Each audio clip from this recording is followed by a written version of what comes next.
Listen to This Once Before Sleep, and the lottery will come looking for you. Neville Goddard taught that the outer world you keep begging to change is only obeying an inner arrangement you have never questioned, and tonight we question it together. In the 7th chapter of Matthew it is written, "Ask, and it shall be given you. Seek, and ye shall find. Knock, and it shall be opened unto you.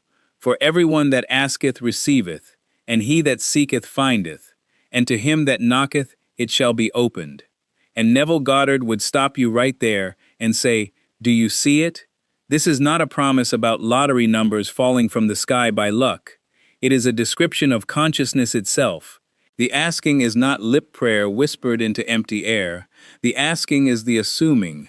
The seeking is not searching frantically outside yourself. The seeking is the turning within to imagination. The knocking is not chance knocking on your door. It is your own persistence knocking on the door of your own awareness until it opens from the inside. Everyone who assumes receives. Everyone who feels it as done finds it done. And the door was never locked against you. You were simply knocking on the wrong side of it. Say it with me.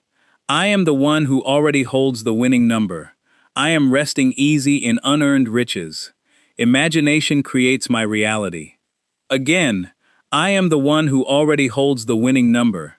I am resting easy in unearned riches. Imagination creates my reality. If you would like tomorrow's teaching to find you the way this one just did, stay close and subscribe to this quiet room.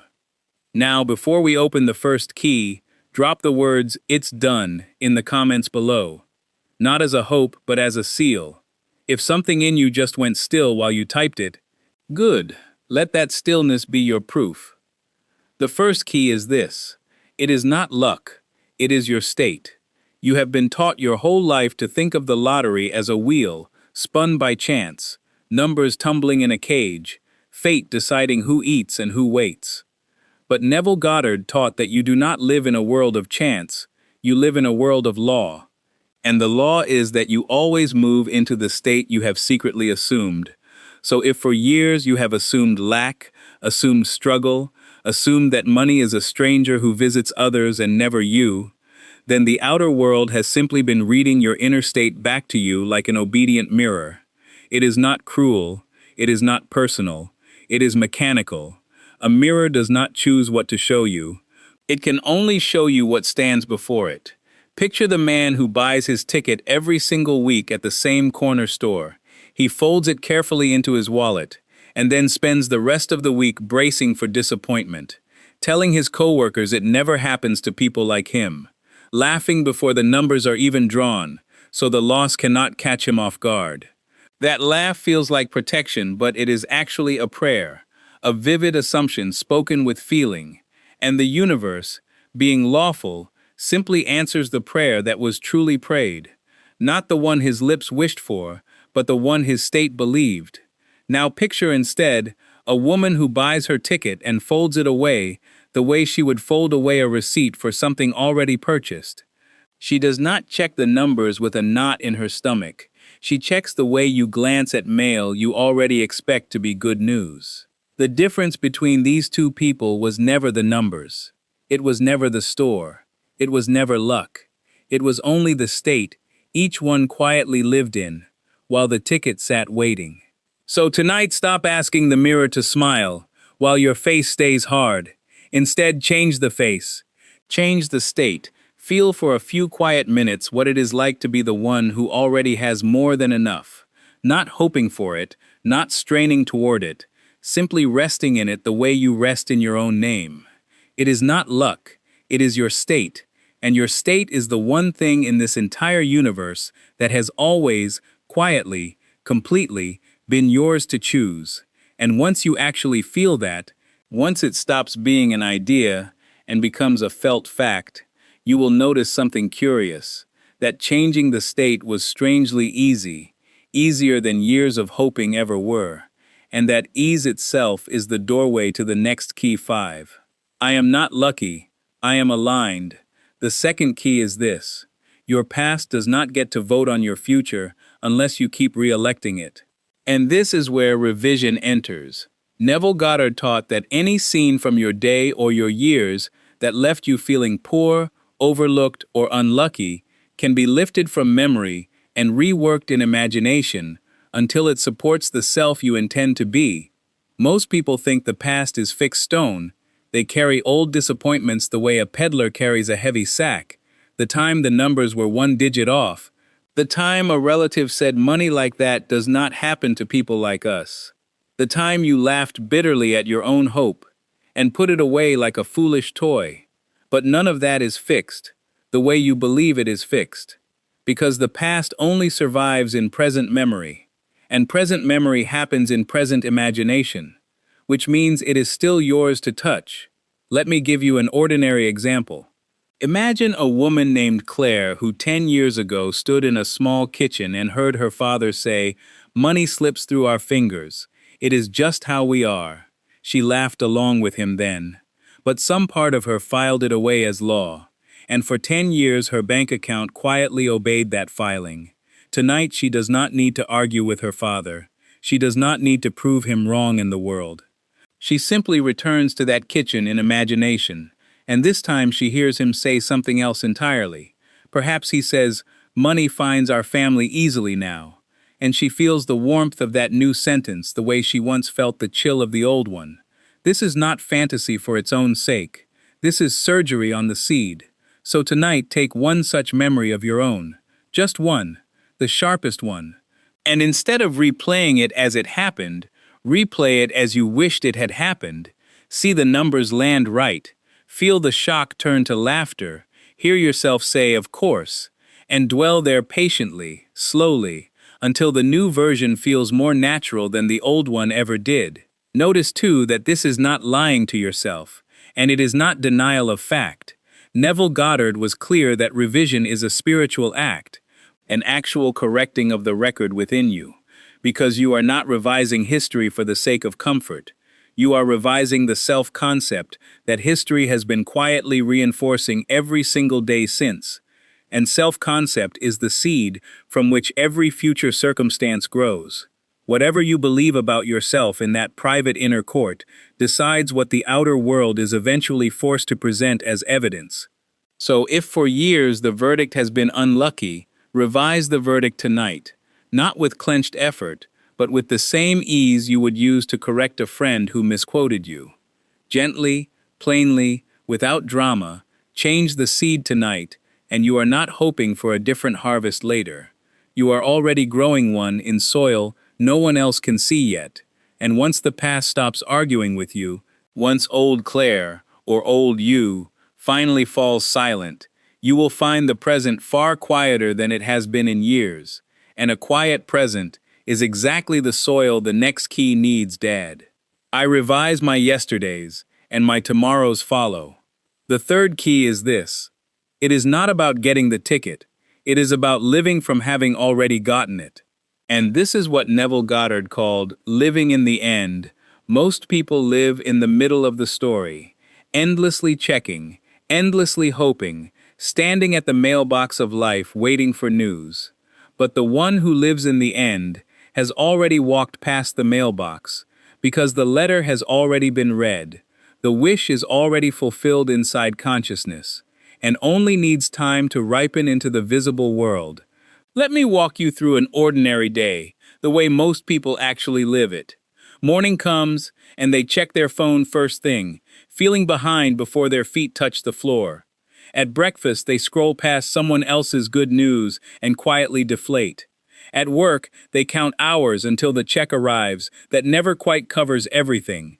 On the way home, they stop at the same counter, buy the same ticket, and feel the same small apologetic hope they have felt 100 times before.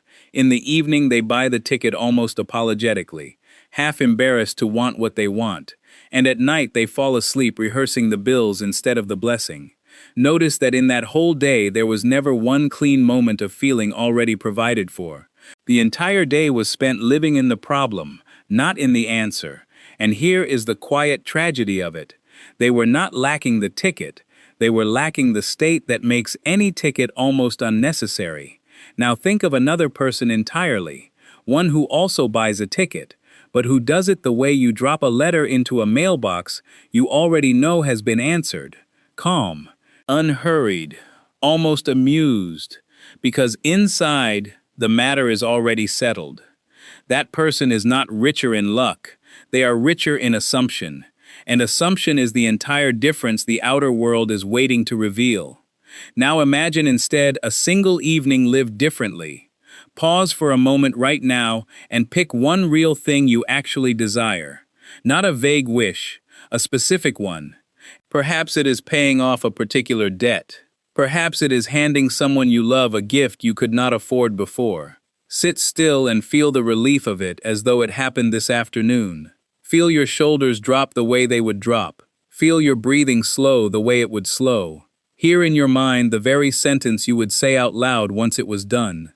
And stay in that felt scene for a few honest minutes, not performing it, feeling it. Think of it the way an actor already knows the final act before the curtain rises. He does not wonder how the play ends. He simply moves through each scene carrying the ending quietly inside him. That is what living in the end means, carrying the ending inside you while the middle scenes still play out around you. Neville Goddard taught that feeling is the secret, not visualizing pictures like a film reel, but feeling the state as though you were already the person to whom this has already happened. Because imagination is not decoration, imagination is God, the one creative power operating as you. And when you occupy the end of the story with real feeling, you are not fantasizing, you are planting, and what stands planted in feeling must eventually appear in fact. This is why some who never fully believed still won, because for one unguarded moment they truly felt it, and it is why some who begged the hardest never received. Because begging is not believing, and belief is not loud. Belief is simply undisturbed rest in what is already true within you. It is not the proof you are chasing. It is the fact you are already quietly living inside of. And the proof, when it comes, will only be the outer world catching up to what you settled long before it arrived. Live there tonight, even briefly, and you will begin to understand why the next key concerns everyone around you, because a changed inner world does not stay private for long wound. I live from the end, and the middle arranges itself. The fourth key is this: it is not their opinion of you, it is your own state reflected back through them.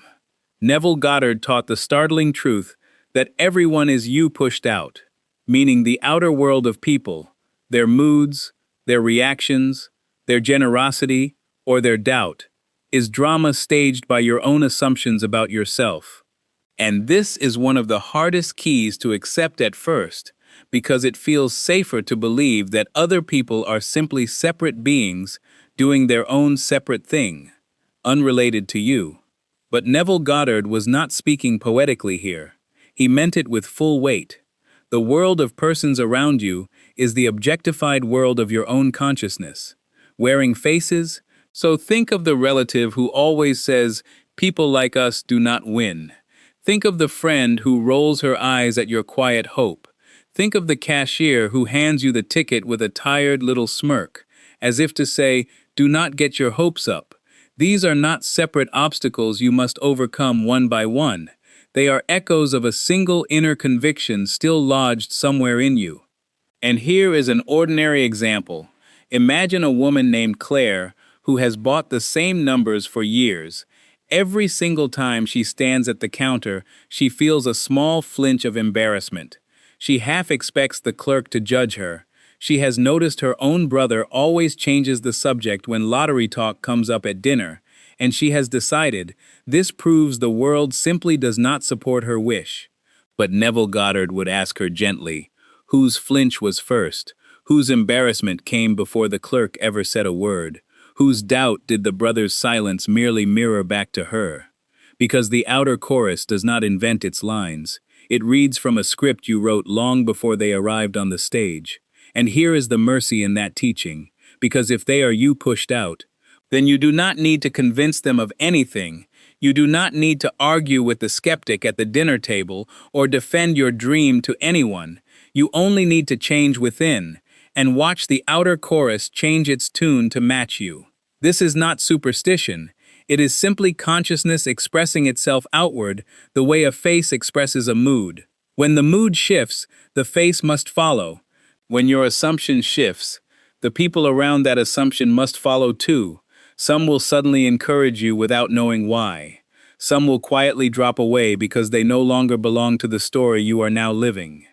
Some will simply stop mentioning the old doubts at all, as if they were never spoken.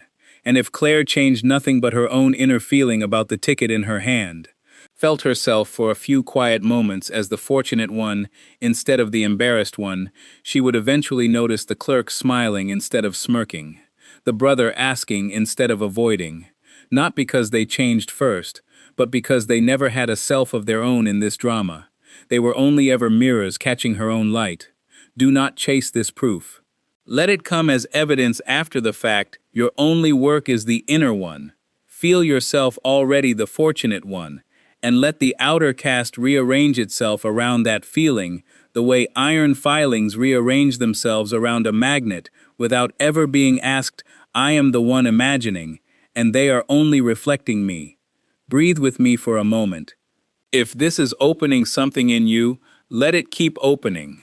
Subscribe now so tomorrow's teaching finds you the way tonight's did. The fifth key is this. It is not the waking hours that decide your fortune. It is the state you carry into sleep. And this is the deepest teaching Neville Goddard ever gave. The state akin to sleep, that drowsy, heavy-lidded threshold just before you drop off completely, where the critical, arguing, doubting mind finally loosens its grip, and imagination is left alone with you, like a servant with no one left to contradict it. First, consider why this hour matters more than any other hour of your day. Because throughout the waking day, your senses shout louder than your feeling. The unpaid bill sits on the counter in plain sight. The coworker mentions his own worries. The news repeats its usual alarms. And against all that noise, it is hard to hold a quiet inner assumption steady. But at night, lying still in the dark, senses dimming, the world grows quiet enough that imagination finally gets to speak without interruption. This is why Neville Goddard called it the door of entry, not because it is magic, but because it is undefended. Consider even the old story of the man who lay down on a stone for a pillow and dreamed of a ladder set between earth and heaven. Neville Goddard read that not as something that happened to a traveler long ago, but as something that happens nightly in you. The ladder is always there, set up the moment the senses grow still enough for imagination to climb. And notice too that the traveler was fleeing his old life when he lay down, which is fitting, because this hour is always a fleeing of sorts, a leaving behind of the tired daytime self who calculates and worries, so that the climbing self can rise unburdened. Second, consider what you are actually meant to do in that drowsy state. You are not meant to think about winning. Thinking is wide awake and wordy and full of effort. You are meant to feel it, briefly, vividly, as already true. Picture now an ordinary man who spent every day chasing proof, refreshing his banking app before breakfast, calculating at lunch, arguing silently with the ceiling each night, jaw tight, breath shallow, falling asleep not from peace, but from sheer exhaustion. His days were full of a strange, busy hopelessness, hoping loudly with his mind while his body braced for the usual disappointment. And one evening, almost too tired to try anything new, he simply let his shoulders drop, let his breath slow the way it slows just before dreaming, and instead of calculating, he whispered inwardly the smallest, quietest phrase his good fortune would make him say, "It's done." And something in his chest loosened that had been clenched for years. That one soft evening was the first time in a long while he was not begging, he was resting, and he noticed, almost with surprise, that resting felt more powerful than all his frantic checking ever had. Third, consider the discipline of choosing a single scene rather than scattering your attention across many wishes. Neville Goddard taught that one clear, natural, believable scene felt with the ease of already being true, does more work in 3 quiet minutes at this hour than an hour of daytime worry could undo. So perhaps your scene is simply the ordinary moment of checking a number and quietly, calmly, without hysteria, knowing. Or perhaps it is the small physical gesture of handing someone an envelope you could not have handed them before. Whatever the scene, keep it modest, keep it natural, because wild dramatic scenes wake the very critical mind you are trying to bypass. The man in the story did not imagine parades or headlines. He only imagined the quiet click of a door closing behind him as he walked into his own paid-off home, small, plain, complete, and he returned to that same small scene night after night, the way you might return to a favorite chair, never needing it to grow bigger, only needing it to grow familiar. Fourth, consider what happens after the feeling lands. You do not chase it. You do not check whether it worked. You simply let go the way you let go of a held breath. And sleep takes the impression down into itself, the way soil takes a seed down into darkness, where no one can see it working. This is why so many are impatient with this key. They plant at night and by morning, seeing no visible sprout, they dig the seed back up to inspect it, and in digging, they kill it. Do not dig. Trust the dark. The same dark that grows every tree you have ever stood under grows this too. And consider that no farmer stands in the field at midnight demanding the wheat explain itself. He plants, he walks away, he sleeps, and the field is left to do what fields have always done in silence. Fifth, consider that this nightly dropping off is itself a small rehearsal of dying. Neville Goddard spoke of it almost that plainly. A nightly dying to the tired, worried, complaining self of the day, so that a new self, unburdened, can rise with the morning. This is why the hour before sleep is holier than any hour of striving. You are not adding effort onto effort. You are laying the old self down like a garment you no longer need, and letting a truer one settle into the stillness left behind. Think of how gladly you remove tight shoes at the end of a long day. That same gladness belongs at the end of every assumption that no longer fits who you are becoming. Sixth, and this is the quiet crown of the whole teaching, do this not once but nightly, not as a desperate ritual performed until proof arrives, but as your new and natural way of closing every day. Because Neville Goddard taught that the state you fall asleep in becomes the state you rise in, and the state you rise in becomes the day you walk through, and the day you walk through becomes the life you call your own. So the lottery you are quietly imagining is never really about numbers. It is about becoming, nightly, the kind of person for whom such things are simply normal, and once that becoming is settled in you at the hour of sleep, the waking world has no honest choice left but to agree with it. I rest each night in the feeling of it done, and I rise already changed. The sixth key is this: it is not one night of feeling, it is the quiet persistence that outlasts the evidence. Neville Goddard taught that the world of the senses will often disagree with your assumption for a while. The mail will arrive ordinary. The ticket will sit unchecked on the counter. The bank balance will look exactly as it looked yesterday. And this is precisely the moment most people abandon the very state that was about to bear fruit. They mistake the delay for denial. But delay is not denial. Delay is simply the ripening you cannot see from where you stand. Think of a man named Thomas who felt it, truly felt it, one quiet evening, the relief, the ease, the small inward click of it's done, and for 2 days he walked lighter, almost amused at how simple it had been. But on the third day, nothing had changed outwardly. The same desk, the same modest paycheck, the same folded ticket in his coat pocket, and a small voice in him whispered that perhaps he had imagined nothing at all, only imagined imagining. This is the exact fork in the road where most turn back. Thomas almost turned back too. He almost reached for the old, familiar, safer feeling of being someone to whom good things simply do not happen. Because that feeling, however painful, was at least familiar.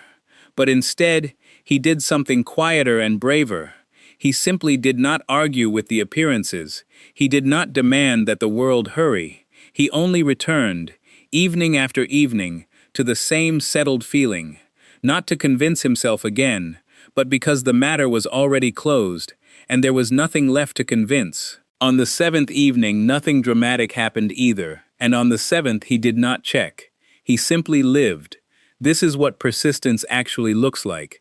Not gritted teeth, not repeating an affirmation through clenched jaw, but the calm, almost bored steadiness of someone who has stopped negotiating with the clock. You do not renew the assumption nightly because you fear it failed. You renew it because it has quietly become the shape of who you now are. The way you do not renew your own name each morning.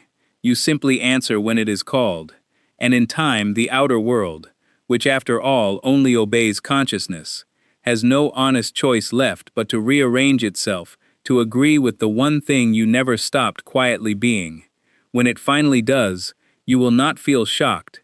You will feel strangely calm, almost as though you had always known, because you had, this whole time, on the inside, where it always begins, and where, if you let it, it never has to end and tears his back. I persist gently, until the outside finally agrees with the inside. Here is the whole picture. It is not luck, it is your state. It is not your past deciding your future.